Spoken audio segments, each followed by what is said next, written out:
I'll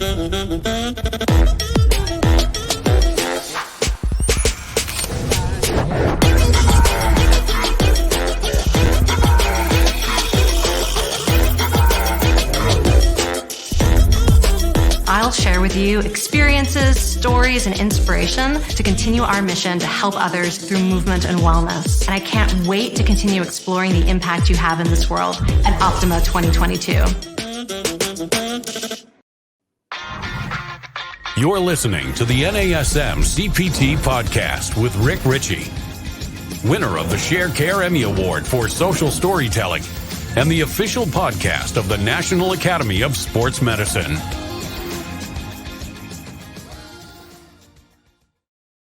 Hey, y'all, and welcome to the NASM-CPT Podcast. My name is Rick Richey, and today we're going to be exploring the idea of fitness in other places outside of the United States. And I think it's interesting because so many times we look at what we do and maybe we take it for granted. Maybe we see how cool, how interesting the job of being a fitness professional is. And this has been developing over the course of several decades. I've been doing this for 20 years, 20 plus years.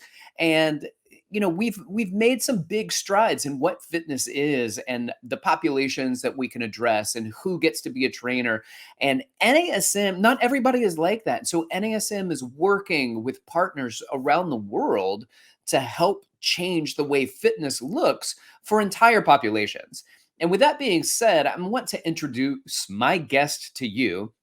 She is from Saudi Arabia, and she is part of the team that is a distributor for the content that NASM produces to fitness and people in that realm of the world. And for me, this is a very interesting thing because life is a little bit different there. And so for us to understand what fitness looks like and sports and gaming and the way things are starting to be addressed as we slowly peel back the ability to look at who has access to fitness, what that access looks like, who is providing that, I want to welcome my guest. Her name is Shaimaa Alsaid, and she is going to talk to us a little bit today about what's going on over in Saudi Arabia.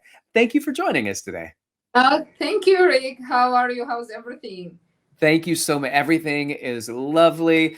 We were talking earlier. Right now, it's a nice, cool, comfortable 70 degrees in New York City. What's the temperature there again?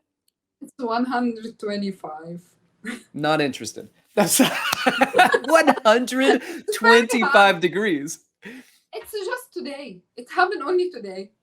That's amazing. What's funny is that our producer, we were talking to Eric, who's in Phoenix, and Eric was saying how hot it was. You know, it's fall now. It's late September in 2022 when this is being aired, and he was saying that it's 102 degrees there. And you came in, you were like, "Is that so?" I see you're 102 degrees and raise you. So he has to thank God that only 1-2. It's not 125. That's right. That is absolutely right. Thank you for joining us today. And I'm really happy to have you here. You and I had a preliminary conversation because I wanted to know what we were going to do to provide a value for the listeners on the podcast, because we value you and the company you work with as a distributor for NASM in Saudi Arabia. But as we started talking, I found it fascinating what's going on in fitness there. So I want you to just start painting a picture for us about what things look like and what are some of the changes that have been made over the last few years. Oh, first of all, thank you so much, Rick, for having me on this podcast. It's one of my dream to meet one of you, like you guys. And here in Saudi, some things changed over the time. I have been in Saudi Arabia 16 years. I am witness for some different changes happen in regarding to fitness and other stuff happen here in the market. So I came first time to Saudi Arabia to work as a fitness trainer. Then I meet people at the gym. The gym here, it's separated male and female. alone. So each part, it's each gender is separated. It's not no mixed gem. So it was always the target at this time. Only the female want to come to the gym just for the idea to lose weight. So no one focused for anything else. At this time, we can see majority of people in the society have diabetes, have heart chronic disease, or have something else in related to obesity. And start slowly. I start also gradually go up in the position in company. Like I become from fitness trainer to personal trainer. During my journey, for sure, I become NASM-CPT personal trainer. And I start to see the fitness from different aspect to help more customers not only to lose weight but also to change their life. At this time, 16 years ago, we had certain questions come to us when the people asking in related, like, I have a wedding, I want to lose like 10 kilo during 1 week so that I can attend it. This has happened, and at this time we try to explain to them. So our role, it become to educate the member, not first to educate another people. So we started to educate our client about their body, about the awareness, about how they feel their body, what they need to reach their goal. So it started like that until I become fitness director for a chain of clubs here in Saudi. And at this time, we started also to take over to educate also the trainers to how to help majority of clients in the society. It started at this time, when someone come and really female, and specifically, I can say male and female, they are struggling for their life here because no moving, less physical interaction. It's wealthy country, so everyone can go and easily get fast food. They don't cook, they don't move. And here the custom, it's totally different than state than here, because helper in the house, they are the one do everything. So people totally cannot move. They don't have aware about their food. It started, we can say, last 5 years, there's revolution in the fitness. People look to the fitness in different way. We have already a vision of 2030 by the Crown Brands to start educate the people, to let them start to only move. So the people start moving, so they start already prepare the roads. If one day, Rick, you come, you will see our roads. We can now take our bicycle and we can go and ride the bike outside. Nice. We can run. Yeah, before this is not available here.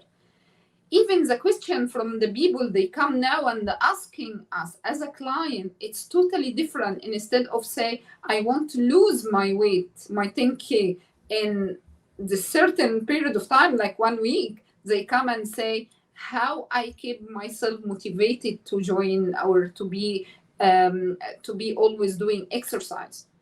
Or all right. So let me just jump in here real quick, because I do want to say that there's not that much of a difference, actually. I mean, maybe percentage-wise, you may see that more because of the affluency in that society, right? So there's less movement, less need to move, easy access to highly caloric foods that people are actually taking part in.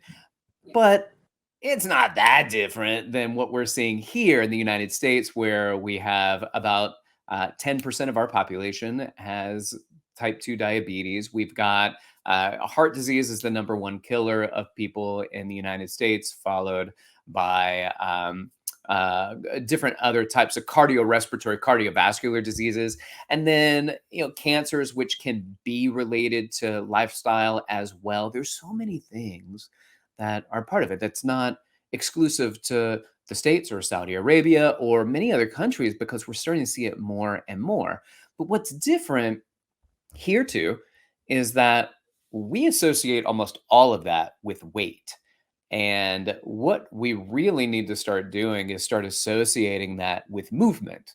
Whether or not the weight loss actually comes along, the movement is the medicine, not the loss in fat. It is the movement that is the medicine. And we have so many studies out there that show that even if you control for the fat loss and there's no fat loss, you may still see that the people that move more, regardless of their obesity or overweightness, the ones that move more have a healthier lifestyle and less morbidity and mortality rates, which means less than their skinny sedentary counterparts. So all of this is valuable for us. And the fact that you're looking at it and bringing it to us and not saying like it's not just about weight loss, it is mostly about movement. It is about using your physical body to do physical things. Yes, it's actually sedentary lifestyle here. It's taking very high percentage, and I think last year we had already statistics said that Asian age started here from age of 35 to 38. So I think this is totally early. And the totally different between people in the States and people here that you start move or you start teach the kids from school how they interact in physical education sessions at school. Here it wasn't in school activity. So especially for female. So it was physical education we cannot find also in all schools. And so the government, when it started now, they start basically fundamental for increasing the activity we can see now from schools. They start to get the best kids and they start prepare them to be athletes. And this is also, totally different about when I say to you, like 10 years ago, nobody want to move to now kids want to be athletes. Huh. Well, that's a good shift in priority or a good shift in perspective. Yeah, I think now also because they took idol from the people who joined last Olympic, like many names they are Saudis, they join Olympics. So the young generation, they see that, I want to be champion, I want join before like 10 like 15 or 17 years. If you say you want a champion, they will ask what I will take. You will get gold medal. What gold medal mean? It don't have that meaning or that value. Interesting. I think this is another great example of how we talk about representation matters, that there needs to be people that you relate to, that you feel are like you, that are part of your community, your society, your background, your perspective in life, that are doing things that allow you to be like, oh, I guess I can do that because this person is doing it. So this is a perfect example of representation matters. And now we see this happening on a scale within not just a community or not just a culture, but we're seeing it in a country, which is valuable. So today I've got Shaimaa Alsaid from Saudi Arabia, who is talking to us on the podcast today about the change that is taking place in that society in Saudi Arabia that allows us to get an insight into what's going on, but also the value that NASM sees in that because we are helping to participate in that process. So Shaimaa, can you tell us a little bit more about the partnership you have with NASM and what that means to you and what you do? And then I also want to follow up with I think it's the Minister of Health and the Minister of Sport. Like, what is the perspective that they've implemented within the society that they want to try to accomplish by, I think you said 2030? Yes, the vision of 2030. So it started from the beginning when I was working in club and I was working as a manager there, and we find already that we are struggling to get trainer. We have a lot of customer, but we don't have a trainer to serve those clients.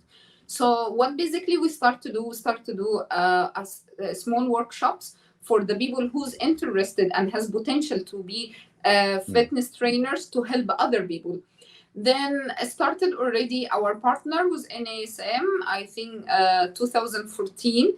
And first course we have been done, I think it's 2015 here in Saudi Arabia with only, I think it was 10 participants. People at this time, they think about training that they can get it by experience, because I already joined the club and I learned from certain trainers how to move, so I can already be a trainer and I can move. No scientific base, no knowledge behind that. It was only people go to move. So basically was the training based on aerobics and group exercise sessions. When we started already a change mind of the trainers to come and asking how I already be a trainer, to now start deeply in details how to make the pelvic region stable or the pelvic area stable during the exercise. So it's started gradually. We asking question during even our courses that we never heard it before, and started already the role of Ministry of Sport and Ministry of Health here. I'm happy that they reached out to us. They want to already start to educate their members and the family of their members to be certified personal training, because the value NASM give it can already build the fundamental and the strong base for anyone who want to be in this field. So now we are not just talking about people to move, but how to move correctly to prevent injury. How already they start to notice anything happen in the posture during movement. So trainers now more aware. Already now, still it's a virgin market. Still we are struggling about the number of the fitness trainer. There is big potential for NASM to grow in this region. But what we find now, the trainers even mentality, they become different. Instead only to let the people or to push the people to join in group fitness session, no, now they take them, they do posture assessment, they start already read the body analysis, body composition in different ways. They start to change even the goal for the member to let they reach realistic goal. Oh, that's fantastic. So when you say that the Minister of Health and the Minister of Sports are getting involved and they're relying on you and your company to help bring this information out to the masses, what are some of the goals that the government is creating in order to help people get healthier? And how does your company and NASM vicariously through that assist in that process?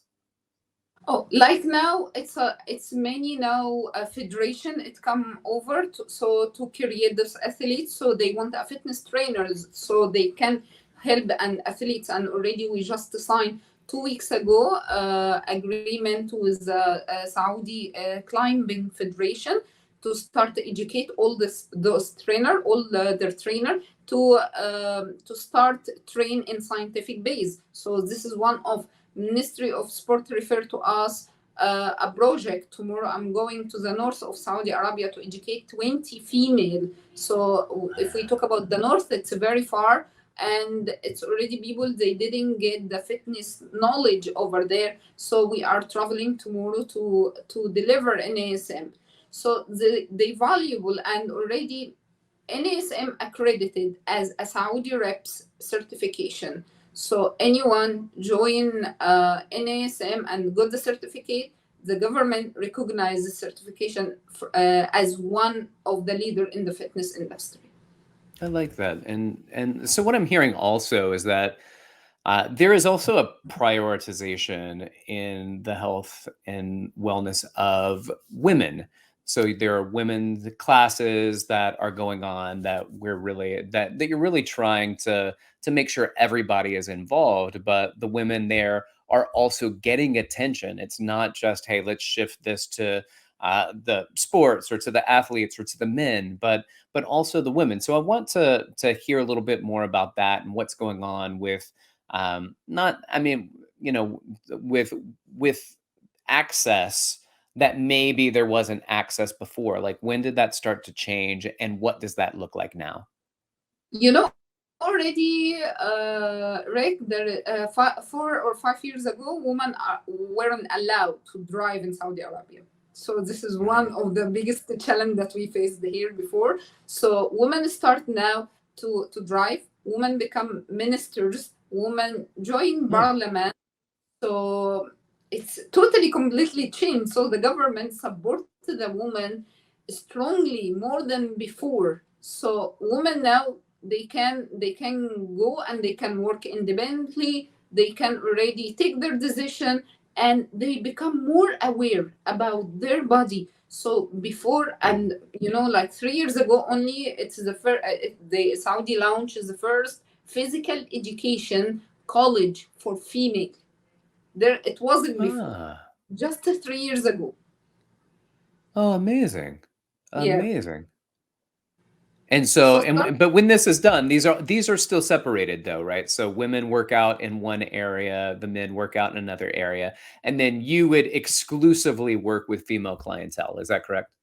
um okay, because male here, they before they think working as a personal trainer, it's not a future for a man who wants to build a house and he wants to make a family, so they don't have a future. Mentality start to change again for even male, because from almost 5 years ago, no male, no Saudi male, few only will think to be a fitness trainer, Huh. because it's don't have that bridely, or the bride in the society. If they say I'm a personal trainer, I'm a fitness trainer, now they start to change it completely. I find already some Saudi guys, they come from us like dentist and want shift the career to be a fitness trainer, or a physiotherapist and want to change to be. I'm a bit surprised for the male more than female, because Interesting. yes, because female, they tried already to find themselves a new career. Yeah. But male, it was always the door open in front of them. But they Interesting. just started also. Okay, that surprises me. But it's fascinating. This is why we're having this conversation, right? Like I want to know Yeah. more about what's going on in places that aren't here. And now, granted, United States is a big country, and I live in New York City, which is a different look that you're going to see in fitness than you might see in Des Moines, or different markets within the United States. I grew up in Alabama. It would be very, very hard for me to move to Alabama and make the living that I make here in New York in Alabama. Granted, my house would still be bigger than my apartment in New York City is, but it's different because that market is totally different. What we're doing here is we're learning about places that seemingly are so different than us, but we understand that they're the same issues, right? They're the same problems, they're the same concerns that people have when it comes to our health, when it comes to our wellness, when it comes to how movement allows us to have freedom. Like our movement is our freedom, our health is our freedom, and I really do believe that. And if we can't have movement, if we're not fit enough to engage in different ways where we get up and move and participate in society, then we lose bits of our freedom. And so to have this perspective, right, where here I am in my head, like, I wonder what it's like for women there. But it's very interesting that you brought up what it's like for men there, because I didn't see that one coming. I didn't see that at all. So thank you so much for sharing that with me. Yeah, so before the men, they had the freedom to go and walk in the street. They can run, they can play football, they can do any other activity, except they work as a fitness trainer. They would not be a Fascinating. fitness trainer. They can be a club owner, or the fitness club owner, but they will not work as a fitness trainer. Now mentality totally changed. They knows already how important there's science behind. It's not just I go to the gym and do 10 jumping jacks and that's it. No, Right. I go and educate people. I build their awareness about their body. I love that. I love that. And I'm so happy to hear that you've partnered with NASM to help provide the education for the professionals there to start implementing movement, fitness, activity.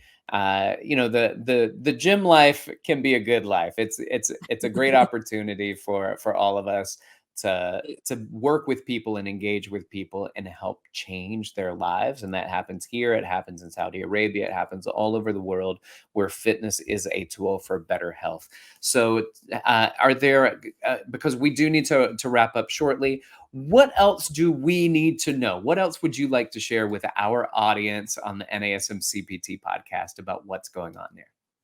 I just want to share that Saudi Arabia, not like before. And if you come here, I invite you formally, Rick, to come and visit us here. You will really enjoy it.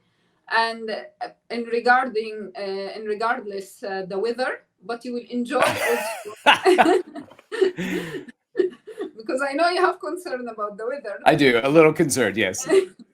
Yes, but totally different. You will enjoy the Red Sea view. You will enjoy also, how the people very friendly. We are very generous here, and also you will see talented and very nice train. I'm really proud of the Saudi female. Which they started to put their stamp in the fitness industry. Like we have already the first Saudi lady. She's a master trainer in Les Mills, like 4 or 5 years ago, and she's the first.